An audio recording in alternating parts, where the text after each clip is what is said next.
Hello, dear listeners, and welcome to a new episode of our Letter to Vox podcast. Today, we are opening a text that didn't just join the Enlightenment conversation. It fundamentally redefined the human mind.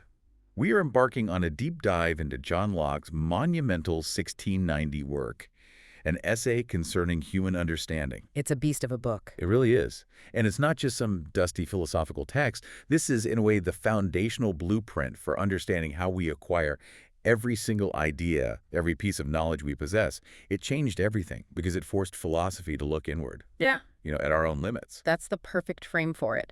For you, the learner, our mission today is to provide the ultimate shortcut through this massive, incredibly complex work.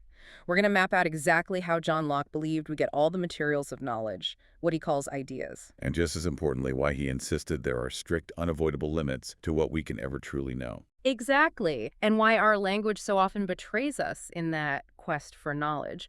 We'll also touch on his profound and surprisingly modern conclusions about personal identity and the mechanics of the will. Before we plunge into the contents of the understanding, let's briefly place John Locke in his own time. I mean, this guy was a physician, a political theorist, and a foundational figure in what we call British empiricism. Right. He was standing alongside giants like Isaac Newton and David Hume. He was part of that massive scientific and philosophical shift. And his influence stretched far beyond just, the theory of knowledge. Oh, absolutely. John Locke is widely known as the father of liberalism. His political philosophies, and this is key, stressing the consent of the governed and the protection of inherent natural rights. Life, liberty, and property, the famous trio. That's the one. That thinking became the intellectual bedrock for the entire next generation of revolutionaries. It's really hard to overstate that political connection. His ideas, you can see them filtering directly into foundational documents, most famously the U.S. Declaration of Independence, which just, tweaked his triad of rights a bit. And his personal life was just as turbulent as his theories were revolutionary. I mean, John Locke was cited as a supporter of the Duke of Monmouth's unsuccessful rebellion against King James II. Which forced him into exile, right? It did. He had to live under an assumed name in Holland for a period. He only came back to England in 1689 during the Glorious Revolution, which itself was this huge, critical shift in British governance. And his return coincided almost perfectly with the publication of the essay. This wasn't some slow burn, academically praised book. It was an immediate sensation. Precisely. The essay excited this vast discussion and, frankly, a lot of controversy instantly. It became so popular and so quickly adopted as a standard for understanding the mind that it went through 4 separate editions during John Locke's lifetime alone. And for centuries after, you just see it constantly being abridged, analyzed, and epitomized. And that's because it was seen as the essential text. If you wanted to grapple with human cognition, this was your starting point. Okay, let's unpack this. John Locke begins his whole project not by building something, but by clearing the ground. He starts with a purely negative, almost destructive argument. A frontal assault. A frontal assault on the doctrine of innate knowledge. This deeply entrenched belief that we are born with certain fundamental truths or ideas already, imprinted on the mind by nature or by God. And this doctrine was a cornerstone of so much of the rationalist philosophy of his time. The traditional argument was pretty straightforward. How else can we account for the universal acceptance of certain principles? Like what, for example? Well, logical maxims, for one. Things like, it is impossible for the same thing to be and not to be. What? Or fundamental moral truths. The argument was, everyone agrees on these, so they must be innate. Proven by universal consent. But John Locke just rejects the very premise of that universal consent as any kind of proof. He says, look, if these principles were truly innate, they should be effortlessly and consciously present in everyone. Right, and they demonstrably are not. He points to children or to people he describes as having no settled ideas at all at birth. They don't walk around thinking about logical maxims. They don't know them. So the counter-argument would be, well, okay, but people assent to them as soon as they achieve reason. And this is where Locke sets his trap. He asks, why wait for reason? If these truths are supposed to be the foundation of reason, why do they require the labor of reason just to be discovered? It's a powerful logical paradox. So you need reason to find the things that are supposed to be the basis for reason itself. It's circular. Completely.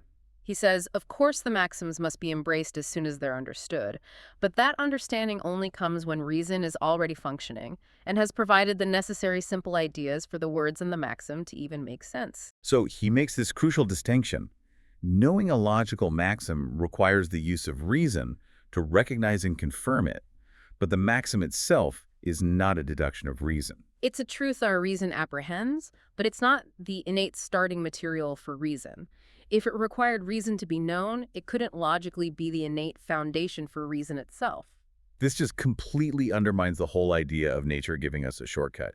If we have to spend time and effort discovering these supposedly imprinted truths, Then they're no better than any other truth you acquire through observation or experience. It destroys the whole supposed bounty of nature.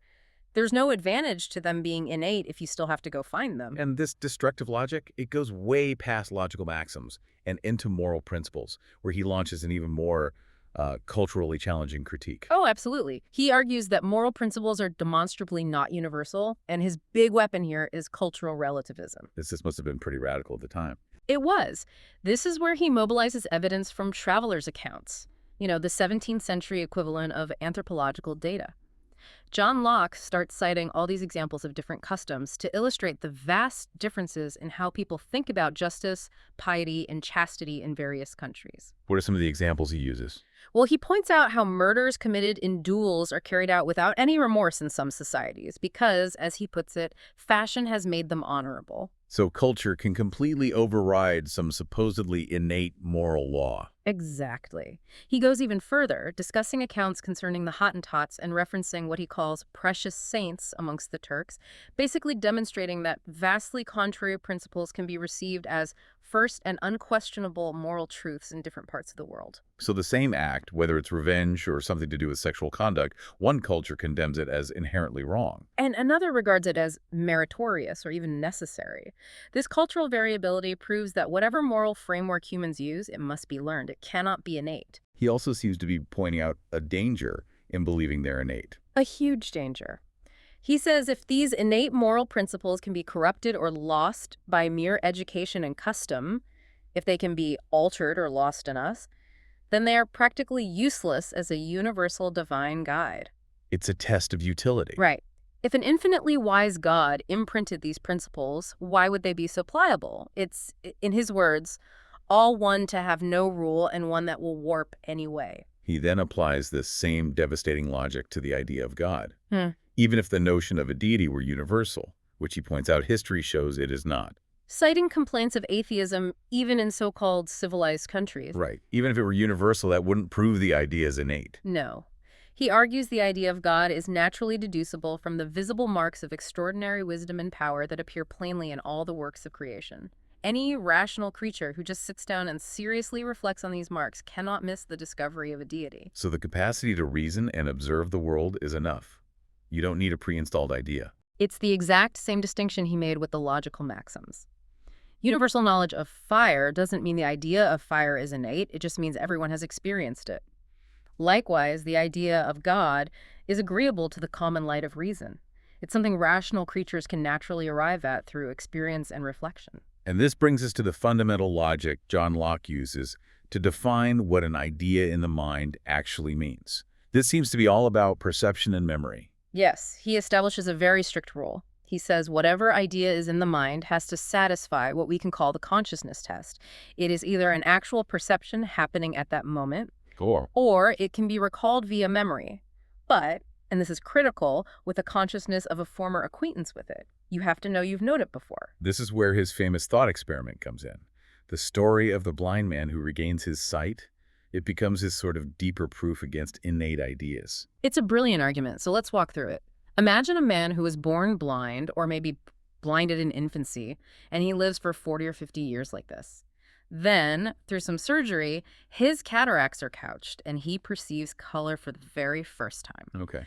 Locke argues that when this man perceives colors de novo anew by his restored sight, he has absolutely no consciousness of a former acquaintance with those ideas of color. They're completely new to him. Totally alien. If those ideas were innate, they would have been sitting there in his memory just waiting for the faculty of sight to be activated. He would recognize them as familiar, like meeting an old friend, but he doesn't. And since they're entirely new, it proves they were not innate.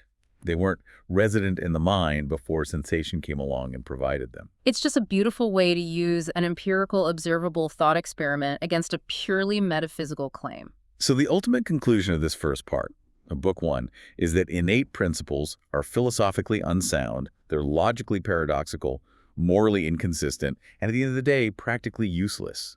The slate must be blank. The slate must be blank. And if they're so easily corrupted or lost by education and custom, as his example showed, why would an infinitely wise God imprint characters on the mind that are not clearer than the ones we get later? The entire doctrine just collapses under the weight of utility and evidence. So, having cleared the ground with that truly destructive argument in Book 1, John Locke can finally start to build his positive system in Book 2. And the question is obvious. If knowledge isn't innate, where in the world does it all come from? And right here, Locke presents his core empiricist thesis. All our knowledge, he says, ultimately derives itself from one place: experience. Simple as that. Simple as that. Experience furnishes the understanding with all the materials of knowledge, and those materials are what he rigorously calls ideas. And he identifies two, and only two, distinct fountains. These are the only originals from which all our ideas take their beginnings. The first source is sensation. These are ideas we receive from external, material things, the objects of our five senses. This provides us with all the simple ideas of what he calls sensible qualities. Things like whiteness, hardness, motion, weight, sweetness. All of it. Anything you can see, hear, touch, taste, or smell. That's sensation. And the second source is reflection. He describes this as a kind of internal sense because it has nothing to do with external objects. Exactly. These ideas come from the perception of the operations of our own minds. This includes every single action of the mind that we are conscious of. Thinking, doubting, believing, reasoning, knowing, willing. It's the mind watching itself work. We really can't overstate the power of this duality. These two sources, sensation from the outside and reflection from the inside, they provide every single simple idea the mind will ever use. Nothing else. That's the entire inventory. I want to think of the mind here as a kind of theater. The external objects provide the props, the sensory input, the light, the sound, that's sensation. And the internal sense, reflection, is like sitting in the audience, observing the actor, which is the mind, as it performs its internal actions on those props. It's literally observing oneself observing. It's thinking about thinking. And it's so important to stress that the mind is initially passive in receiving these simple ideas, like a camera film receiving light, or a mirror reflecting an image. We just receive what experience provides. We can't make them up. Locke argues emphatically that we cannot invent a single simple idea that experience hasn't already furnished. A blind man cannot imagine the color red, no matter how hard he tries to combine his existing ideas of, say, warmth and sound. This philosophical commitment to passive reception, it leads him directly to contest another major belief of his time: the idea that the soul must always be thinking. Indeed, Locke says thinking is not the essence of the soul, any more than motion is the essence of a body. Thinking is just one of its operations, and like any operation, it can cease. And his whole counter-argument relies again on that consciousness test we talked about. That's his rock. If the soul thinks, but the man does not perceive or remember it, he contends you are fundamentally making two persons in one man, which to him is a philosophical absurdity. There's the conscious person, and then this other unconscious thinking thing that is somehow also them. Right. He says thinking, just like being hungry or seeing a color, consists entirely in being conscious of it. If you wake up from a sound sleep and cannot recall thinking, no third party can possibly come along and assure you that you were thinking. To insist otherwise, he says, would be to invoke revelation, not philosophy. Because consciousness is the perception of what passes in a man's own mind.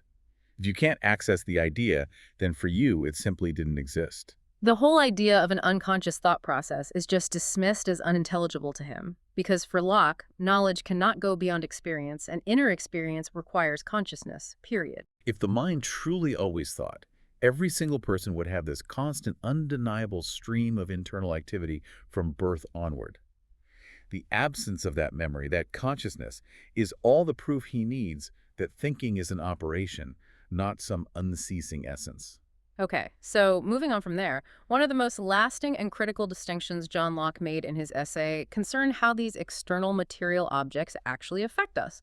This gives us his famous division of qualities. And this was necessary because of the scientific revolution happening around him, right? The rise of the mechanical, or what was it called? The corpuscularian philosophy. This view was rejecting the older scholastic explanations which claimed, for example, that opium puts you to sleep because of some mysterious dormitive virtue flowing from its substantial form. It was just a label, not an explanation. Right. Instead, the modern scientific view held that material things are composed of minute, imperceptible material corpuscles, or atoms.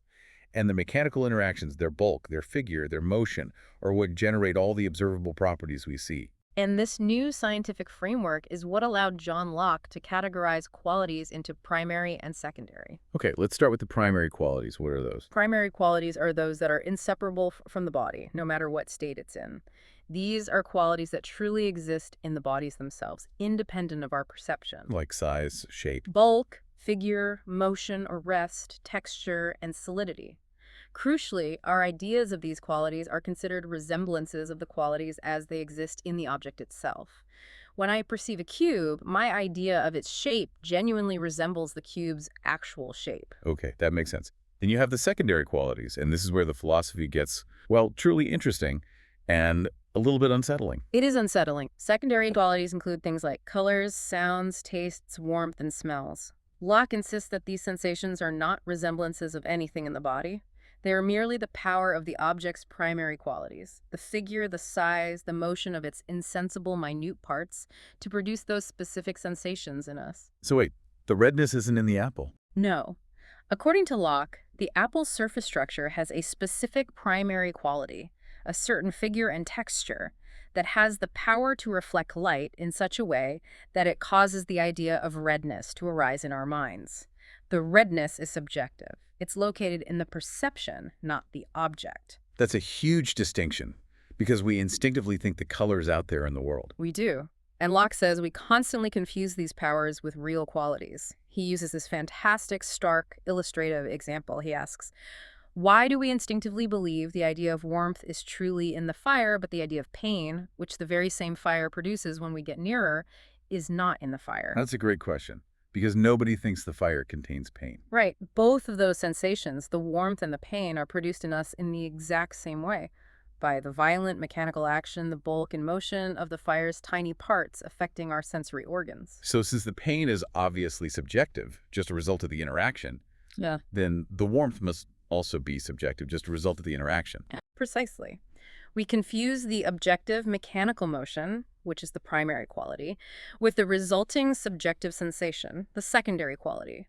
We are, he says, forward to imagine that our ideas of color or warmth are resemblances of something real in the object when they are not. They are only powers. So if you strip the external world of all perceiving minds, of all consciousness, all that would remain are the primary qualities, just gray, bulk, figure, and motion. It's a remarkably stripped-down mechanistic view of reality, yes. And that reality is defined by the limits of our senses. Our senses can't observe the bulk, figure, or motion of the tiny parts that produce blue or yellow, so we just erroneously substitute the sensation we experience for the objective cause. John Locke also used this framework of perception to distinguish humans from other forms of life. He did. He argued that perception, the faculty of receiving ideas, is the fundamental division between the animal kingdom and inferior beings like plants.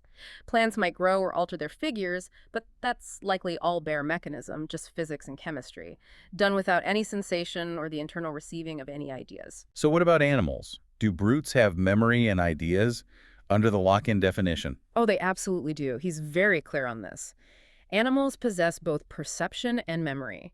He cites observations of birds learning tunes and trying to hit the notes right as proof that they retain ideas in their memories and use them for patterns and comparison. But there's a limit. There's a limit. They seem to lack the advanced human ability to fully compare ideas when they're abstracted from their sensible circumstances. So a dog can perceive and remember the sound of its owner's car, but it can't create the abstract general idea of transportation divorced from that specific context. Exactly. They lack the capacity for that kind of abstract reasoning beyond things that are immediately present or very familiar to their senses. They live in a world of particular ideas, bound to the immediacy of their experience. Humans can abstract and generalize. That's a key difference. Before we move on to how the mind actively works to create complex ideas, let's just take a brief pause. Don't forget to subscribe and leave a like if you enjoy this deep dive.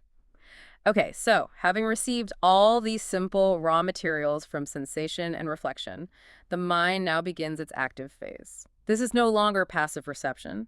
John Locke states that the rest of human knowledge, all the complex concepts, our understanding of ourselves, the world, it's all the result of the mind performing three main actions. And what are those three actions? First, combining. This is just uniting simple ideas into one compound idea. Think of the idea of gold or a triangle or an army. So you're taking simple ideas like yellow, heavy, shiny, and combining them into the complex idea gold. Exactly. Second is comparing. Setting one idea against another to find their relations. Ideas like larger than or father of or cause of. And the third? Abstracting. This is separating ideas from their specific circumstances to create general ideas. Taking the idea of this particular man and that particular man and abstracting away the differences to form the general idea of man. This is how we get essences. Let's focus on combining first, specifically the complex idea of power and what that means for our will and our liberty. He notes that the idea of passive power, the mere possibility of receiving a change, like wax being capable of melting, is everywhere in the things we sense. It's abundant, but the truly interesting concept for him is active power, the ability to produce a change. And Locke finds the clearest idea of this not in body, which just transfers motion it got from somewhere else. But from where? From reflection. The most distinct and clear idea we have of beginning a motion is the experience that barely by willing it, we can move parts of our bodies that were previously at rest. That inner feeling of, I choose to move my hand now. That's the raw data, the clearest source for the idea of active power. It is, and this leads him directly into his definition of liberty and necessity. Right, because once you have a power to act, the question becomes, are you free to use it? Yes. Liberty and necessity arise from considering the extent of a man's power over his own actions. Liberty, for Locke, is defined as the power in an agent to do or forbear a specific action according to the preference or determination of their own mind. If either doing or not doing the action is not equally in the man's power, he is under necessity. So if I'm locked in a room, I don't have the liberty to leave, even if I want to. Exactly. You are under necessity. But this is where the philosophical challenge about free will comes in, and John Locke is incredibly precise here. He frames the core question as, is the man free, not is the will free? What's the difference? That sounds like splitting hairs. It's a vital semantic distinction for him. He argues that the act of willing itself volition is unavoidable once an action is proposed to your thoughts. Since the action must either happen or not happen, you cannot avoid willing one or the other. You must have a preference. Well, I can't choose not to choose. You cannot. Therefore, in respect of the act of volition itself, he says, a man cannot be free. The will isn't some independent agent that can decide whether or not to will. The man must decide. So liberty resides in the power to act or forbear the action itself after the choice the will has been made. Okay, so if the man is compelled to will, what determines what he wills? I mean, we might assume that rational agents would always be determined by contemplating the greater good. That's the logical rationalist assumption. But Locke, the empiricist, looks at how people actually behave. He argues against it with a very practical counterexample. Which is? If contemplating the greater good always determined the will, then we would all constantly and steadily pursue the infinite eternal joys of heaven once we considered them possible. But the human observation shows this just doesn't happen. People postpone pursuing the greater good all the time. So what actually determines the choice of the will, if not the greatest good? It is determined, he says, by the most pressing uneasiness we are currently under. That could be present pain, or it could be desire, which Locke defines as an uneasiness of the mind for want of some absent good. The driving force is always removing present pain or discomfort. Yes. The removal of present pain is the first necessary step toward happiness. That's fascinating. It implies our will isn't driven by the pull of some great future pleasure, but by the push of present discomfort. It's a pain avoidance mechanism at its core. That's a great way to put it. And when a lesser good is chosen over a known greater good, it often stems from a wrong judgment. The man judges that he can be happy, or at least content, without that greater absent good, and that judgment successfully diminishes the uneasiness or desire that would otherwise move his will to action. So if the will fails, it's not because the will is free in some mysterious way, but because the mind has miscalculated the severity of the present discomfort or the necessity of the future good. It is a failure of judgment, not a failure of volition. The determination of the will is necessary. The judgment about what constitutes the most pressing uneasiness is fallible. Okay, let's move now to how we construct ideas of external things. Yeah. The mind combines simple ideas to create complex ideas of substance. This is notoriously complex territory in philosophy. It is. So we observe that certain simple ideas constantly exist together. Yellow, heavy, malleable, shiny. We can't conceive of these simple ideas just floating in a void. They need something to inhere in. We need something to support them. Right. They can't subsist sine re substant without something to support them. So the mind, by necessity, invents this obscure, relative idea of substance in general. This is the unknown substratum, or substantial literally standing under, which is required to uphold these coexisting qualities. So it's basically our philosophical acknowledgement that we need something for the qualities to attach to, even if we can never ever perceive that something directly. It's like the plate under the food. You don't taste the plate, but you know it has to be there. Perfect analogy. And this necessity highlights a key Lockean parallel. Our knowledge of body and spirit are fundamentally similar in their limitation. How so? The underlying substance of both body and spirit is equally unknown to us. We only have clear ideas of their properties. For body, we have clear ideas of solidity and the power to cause motion by impulse. For spirit, we have clear ideas of thinking and a power of action of beginning motion. So our complex idea of gold or a horse or a man is just a collection of observed simple ideas. Plus that confused, necessary idea of the unknown substratum holding them all together. This leads us to one of John Locke's most radical and influential complex ideas, his thesis on personal identity. What is it that makes a person the same person over time through a changing body and changing thoughts? He definitively argues that personal identity depends entirely and exclusively on the unity of consciousness.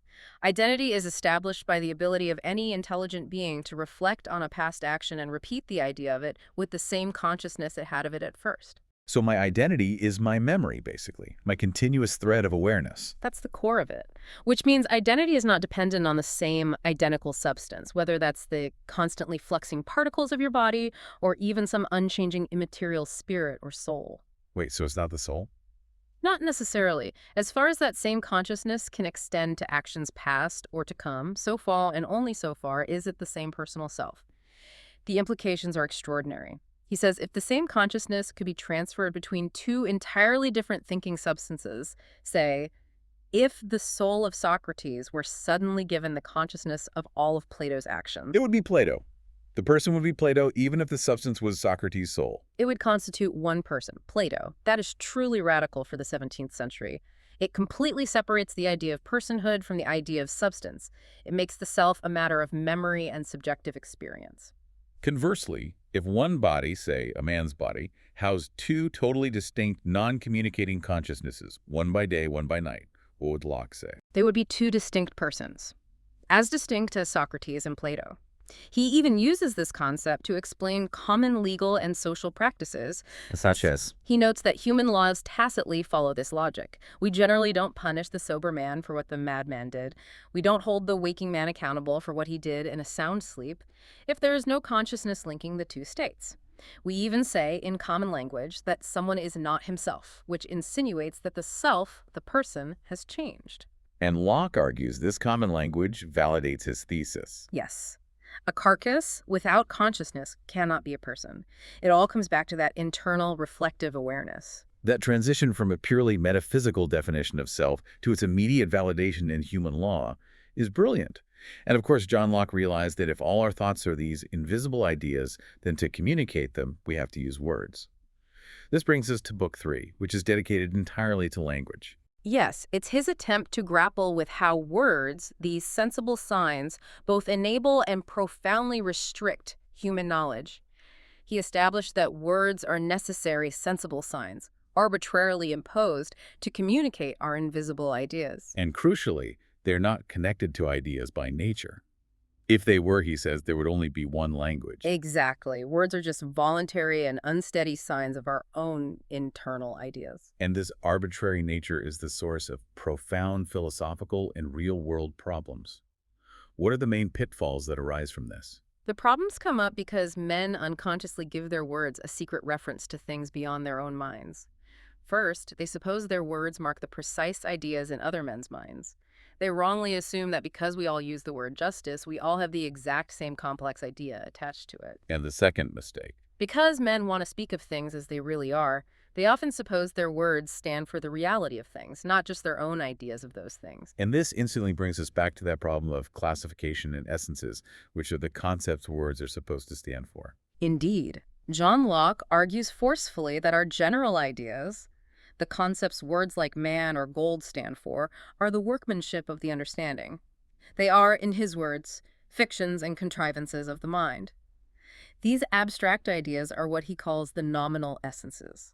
So the category man is a human creation. It's based on a bundle of qualities we've observed, the nominal essence, not on some necessary fixed reality out there in the world. Exactly, and this is distinct from the real essence. The real essence is the unknown internal constitution, the specific figure, size, and connection of the solid, minute parts upon which all the sensible qualities we observe truly depend. And we can never know that real essence. We cannot.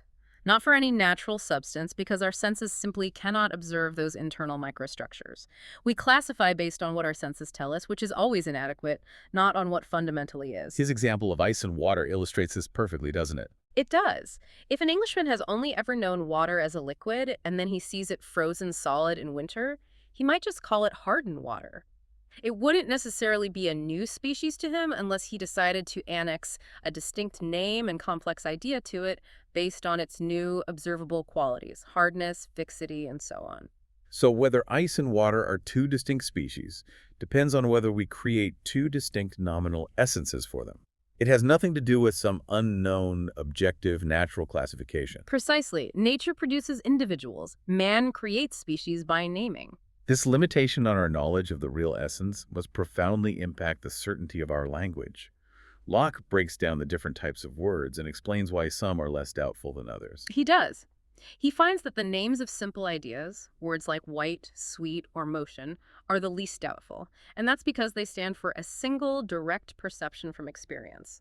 There's very little room for mistake or wrangling about their meaning.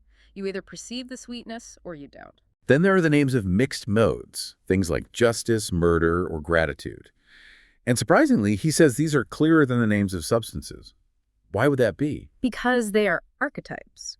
They are creations of the mind with no necessary external standard. The idea of murder is a specific combination of ideas.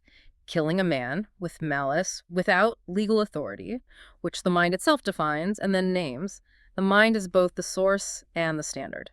So moral and political discourse can achieve certainty. Yes, provided we rigorously define our terms. But the names of substances, gold, iron, man, these are the most uncertain and the greatest source of philosophical confusion. They are, because they secretly refer to two impossible things. First, that unknown real essence we can never access. And second, they are based on an inadequate collection of simple coexisting qualities. And since the properties of any real substance are potentially endless, our nominal idea, based on a finite list of what we've observed, will always be incomplete and inadequate.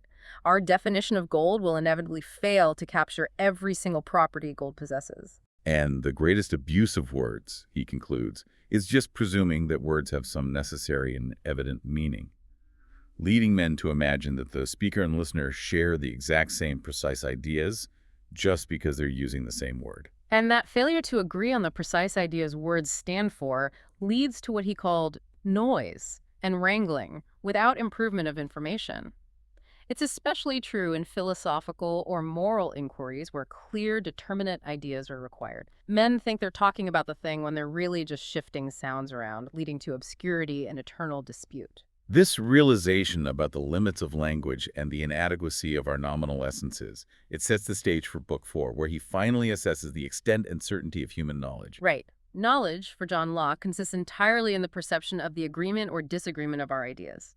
If I see that my idea of a triangle necessarily contains my idea of three sides, I have certain knowledge. He categorizes this into intuitive knowledge, which is immediate agreement. Like knowing white is not black. Demonstrative knowledge, which is mediated agreement via proofs, like in mathematics, and sensitive knowledge, which is the agreement of an idea with actual existence outside the mind. But this intellectual clarity fails spectacularly when it's applied to the vastness of the natural world. Yes. He says our certainty about natural substances is almost none at all. Since we lack knowledge of their real essences, we cannot deduce their properties with certainty. We can't know for sure whether, based on our collection of ideas for gold, it will always be fixed, resistant to fire, or whether all men will be poisoned by hemlock. We lack the necessary connection between the nominal qualities we observe and the hidden real essence that causes them. So if demonstration fails us in the natural world, what are we supposed to rely on? We must rely on experience, observation, and natural history rather than trying to generalize from abstract maxims. It is, he says, folly to expect demonstration and certainty in everything, especially in the ordinary affairs of life. And when certainty fails? We must adjust our assent based on probability. Probability supplies the want of knowledge. It rests on fallible proofs, whether that proof is our own repeated experience or the testimony of others. Finally, he addresses the vital relationship between reason and faith, which really completes his whole vision of how the mind should function to navigate the world. Yes, Locke sees reason as natural revelation, using our faculties to find truth. Revelation, by contrast, is defined as reason enlarged by new discoveries given to us by God. But he establishes a clear hierarchy. A very clear one. If a proposition is presented as revelation, but it contradicts the plain, clear principles of reason, we are absolutely bound to judge it as a matter of reason. A man can never have such certain knowledge that a proposition which contradicts the clear evidence of his own mind was divinely revealed. So reason is the ultimate judge, even of revelation. Absolutely. Revelation, where it is clear and evident, should win out against the probable conjectures of reason. But if it contradicts the knowledge we already possess, intuitively or demonstratively, reason must be hearkened to. The ultimate danger he warns against is enthusiasm. Which is? Setting up revelation without reason. This substitutes ungrounded fancies and subjective feelings for divine authority, and it dangerously puts at the light of both reason and legitimate revelation. This whole journey through John Locke's mind, it really forces us to recognize not just our intellectual powers, but their fundamental limitations. He shifted the entire focus of philosophy away from dogmatism and assumed knowledge toward a rigorous, empirical observation of our own minds and the world outside of us. And we can distill the central statements we've uncovered today into a few key takeaways. These are ideas that remain just as relevant 3 centuries later. Let's hear them. First, tabula rasa. All knowledge comes from experience. It flows from only 2 sources: sensation from the outside and reflection from the inside. Innate ideas are a philosophical fiction, unsupported by observation. Okay, the blank slate. Got it. Second, qualities versus powers. The material world is known via primary qualities, like shape and size, which actually resemble the object, but also through secondary qualities, like color and warmth, which are merely the power of the object to produce sensations in us. The world is mechanically objective, but our perception is subjectively colored. The world isn't really red. That's a big one. Third, consciousness is identity. Personal identity depends purely on the continuity of consciousness, that awareness of being the same self over time. This selfhood is entirely independent of the underlying body or even a spiritual substance. You are your memories. In essence, yes. Fourth, nominal versus real essence. We classify the world based on nominal essences. These are abstract, man-made ideas based on observed qualities, not on real essences, the unknown internal constitutions. And this fundamental limitation restricts our certain universal knowledge of natural substances, forcing us to rely on probability. So science can never be absolutely certain. For Locke, not in the way mathematics is. And finally, number 5, reason as the judge. Even though we must often rely on probability, reason remains the ultimate faculty for judging both empirical claims and the authenticity of purported revelations. Enthusiasm or revelation divorced from reason proof is philosophical folly. And finally, a provocative thought for you to carry forward based on Locke's comprehensive analysis. Given his realization that our will is often determined not by the greatest good, but by the immediate desire to remove present discomfort, that uneasiness, and given the constant confusion caused by our vague and ambiguous language, how much of the chaos and contention in our modern world is simply a failure to define our terms clearly and to resist the easiest, most convenient assent just to remove that discomfort? What fundamental ideas are you taking for granted today that a closer, more Lockean reflection might challenge?